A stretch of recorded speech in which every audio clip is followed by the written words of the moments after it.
ሰላም ጤና ይስጥልኝ ውድና የተከበራችሁ የቻናላችን ቤተሰቦች ዛሬ ዓለም ያለችው በሁለት ስለታም ቢላዎች መካከል ነው። በአንድ በኩል የእስራኤል የህልውና ዘመቻ፣ በሌላ በኩል የኢራን የክብርና የበቀል ጥማት።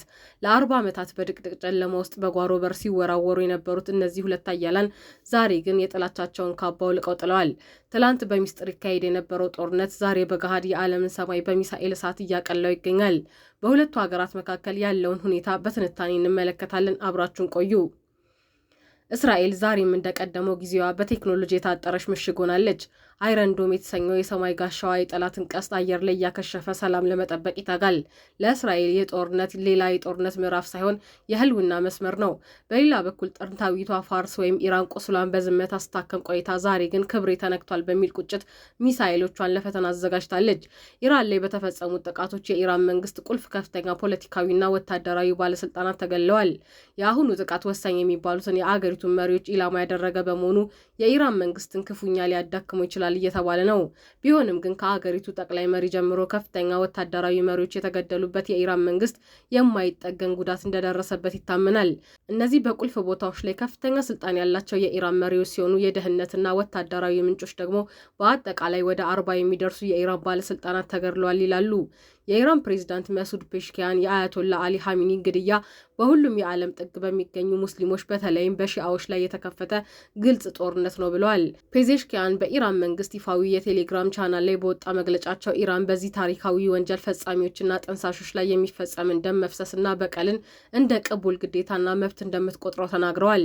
ኢራን ከዚህ ጋር በተያያዘ ያለባትን ታላቅ ኃላፊነትና ግዴታ ለመወጣት የተሻላትን ሁሉ እንደምታደርግም ገልጸዋል። በአሜሪካና እስራኤል ጥቃት የኢራኑን ጠቅላይ መሪ ጨምሮ ሌሎችም አመራሮች በመገደላቸው ፕሬዝዳንቱ የትና ምን አይነት ሁኔታ ላይ እንደሚገኙ ጥያቄ ሲነሳ ቆይቷል። የፕሬዝዳንቱ ጽሕፈት ቤት ቃል አቀባይ ፔሽኪያን ፍጹም ጤንነትና ደህንነት ላይ እንደሚገኙ ተናግረዋል። በመካከለኛው ምስራቅ ያለው ውጥረት እጅግ አደገኛ ወደሆነ ምዕራፍ ተሸጋግሯል።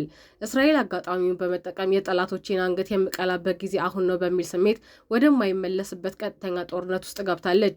በሊባኖስ፣ በሶሪያና በራሷ በኢራን ምድር ላይ የሚሰነዘሩት ጥቃቶች አሁን የጥላ ጦርነት መሆናቸው አብቅቷል። እስራኤል ሁሉንም ወታደራዊ አቅሟን አሟጣ በመጠቀም የቀጠናውን ካርታ ለመለወጥ ቆርጣ ተነስታለች።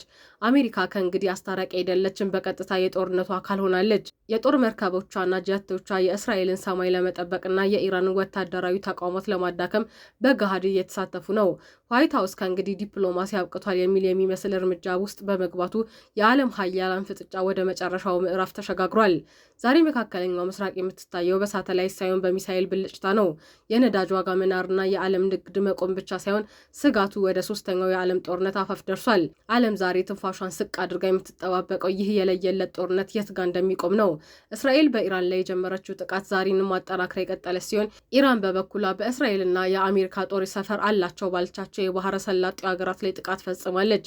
አሜሪካና እስራኤል በኢራን ላይ በፈጸሙት ጥቃቶች የሞቱ ኢራናውያን ቁጥር ከ200 ማሻቀቡም ታውቋል። ኢራን ትላንት በተባበሩት አረብ ኤምሬቶች በምትገኘው የአቡዳቢ ከተማ 2 ሰዎች ተገድለዋል። በዛሬው ዕለትም ድብደባው ቀጥሎ እንደነበርና በተለያዩ ከተሞች ከፍተኛ ፍንዳታዎች እንደተሰሙ የዓይን እማኞች ገልጸዋል።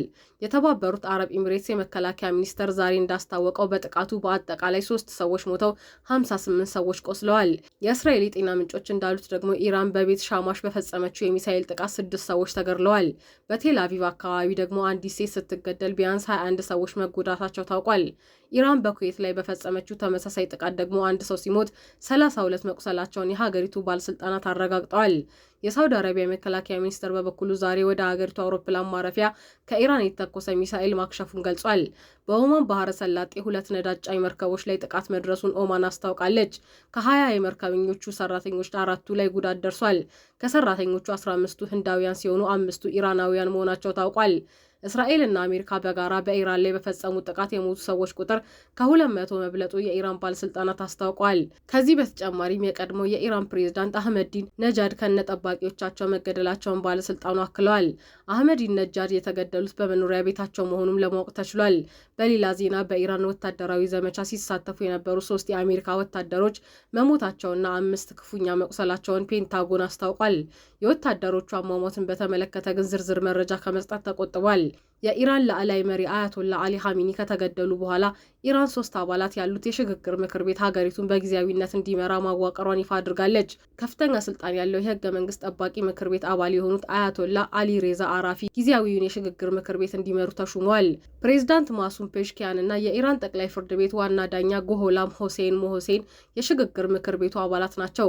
ጊዜያዊ ምክር ቤት ቋሚ መሪ በባለሙያዎች ምክር ቤት እስኪመረጥ ድረስ ኢራንን የመምራት ኃላፊነት እንደተጣለበት የኢራን ብሔራዊ ቴሌቪዥን ጣቢያ ዘግቧል። ላለፉት 37 ዓመታት ገደማ ሀገሪቱን የመሩት የ86 ዓመቱ አያቶላ አሊ ሐሚኒ ትላንት ቅዳሜ መገደላቸውን ኢራን ዛሬ እሁድ ጠዋት በብሔራዊ ቴሌቪዥን ጣቢያ በኩል አረጋግጣለች። የሐሚኒ ሴት ልጅ አማችና ሴት የልጅ ልጅ ጭምር መገደላቸውን የኢራን መገናኛ ብዙሃን ዘግቧል። የእስራኤል ጦር ሰራዊት አያቶላ አሊ ሐሚኒ በቴሄራን በሚገኘው ከአመራር ቅጥር ግቢ ውስጥ ከሌሎች ከፍተኛ ባለስልጣናት ጋር ሳሉ በእስራኤል አየር ኃይል መገደላቸውን አስታውቋል። የአሜሪካ ፕሬዝዳንት ዶናልድ ትራምፕ በታሪክ እጅግ ክፉ ከሆኑ ሰዎች አንዱ ያሏቸው ሐሚኒ መሞታቸውን ትሩዝ ሶሻል በተባለ ማህበራዊ መገናኛ ዘዴያቸው ላይ ጽፈዋል። የ40 ቀናት ብሔራዊ ሀዘን የጀመረችው የኢራን ፕሬዝዳንት ማሱድ ፔሽኪያን የሐሚኒን ግድያ አውግዘዋል። ፕሬዝዳንቱ ኢራን በዚህ ወንጀል ፈጻሚዎችና አቀነባባሪዎች ላይ የሚወስደውን የደም በቀል እርምጃ ግዴታዋና ህጋዊ መብቷ አድርጋ ትቆጥራለች ብለዋል። የሩሲያ ፕሬዝዳንት ቭላዲሚር ፑቲን የኢራን ከፍተኛ መሪ አያቶላ ሐሚኒ ግድያን አውግዘዋል። ፑቲን ዛሬ ባሰራጩት ደብዳቤም ሐሚኒ በሩሲያ ድንቅ መሪ ተብለው ሲታወሱ ይኖራሉ ብለዋል። ፑቲን በሐሚኒ መሞት የተሰማቸው ጥልቅ ሀዘን የገለጹ ሲሆን ሐሚኒ በግላቸው የሩሲያና ኢራን ስትራቴጂያዊ አጋርነትና ሁለገብ ትብብርን ያጠናከሩ ነበሩ ሲሉ አሞካሽተዋቸዋል። በመጨረሻም ለኢራን ህዝብና መንግስት እንዲሁም ለቤተሰቦቻቸው መጽናናትን ተመኝተዋል። የምዕራባውያን ሀገራት በሩሲያና ኢራን የጣሉትን ማዕቀብ ተከትሎ ሁለቱም ሀገራት በትብብር ይሰሩ እንደነበር መረጃዎች ያመለክታሉ። በተለይም ሞስኮ ከኬቭ ጋር እያካሄደችው ባለው ጦርነት ኢራን ሻሂድ የተባሉ አጥፍቶ ጠፊ ድሮኖችን ለሩሲያ በማቅረቧ ወቀሳዎች ሲሰነዘሩባት እንደነበር የጀርመን ዜና አገልግሎት ዘግቧል። ቻይናም የሐሚኒ ግድያ በጥብቅ እንደምታወግዝ የሀገሪቱ ውጭ ጉዳይ መስሪያ ቤት አስታውቋል። ግድያው የኢራን ሉዓላዊነትና ደህንነት ከባድ ጥሰት እንደሆነ የገለጸው የቻይና የውጭ ጉዳይ መስሪያ ቤት ከተባበሩት መንግስታት ቻርተር ዓላማዎችና መርሆች እንዲሁም ከዓለም አቀፍ ግንኙነቶች መሰረታዊ ደንቦች እንደሚቃረን ገልጿል። ይህንን ቻይና በጥብቅ እንደምትቃወምና እንደምታወግዝም በመግለጫው አስፍሯል። አያቶላ አልፈዋል፣ ጦርነቱ ደግሞ ገና መጀመሩ ነው። ታሪክ በደም እየተጻፈች ነው። የመካከለኛው ምስራቅ ካርታም በባሩድ ጭስ እየተቀየረ ይገኛል። የሰው ልጅ ጥበብ ወይስ የጦር መሳሪያ አቅም ያሸንፋል የሚለውን በቀጣይ የምናይ ይሆናል። ውድና የተከበራችሁ ተመልካቾቻችን ለዛሬ ያዝንላችሁ መረጃዎች ይህን ይመስላል። ቪዲዮ ጠቃሚ ሆኖ ካገኛችሁት ቻናሉን ሰብስክራይብ፣ ላይክ እና ሼር በማድረግ ለሌሎች እንዲደርስ እንድታደርጉልን እንማጸናለን። በሌላ መረጃ እስከምንገናኝ ቸር ቆዩን።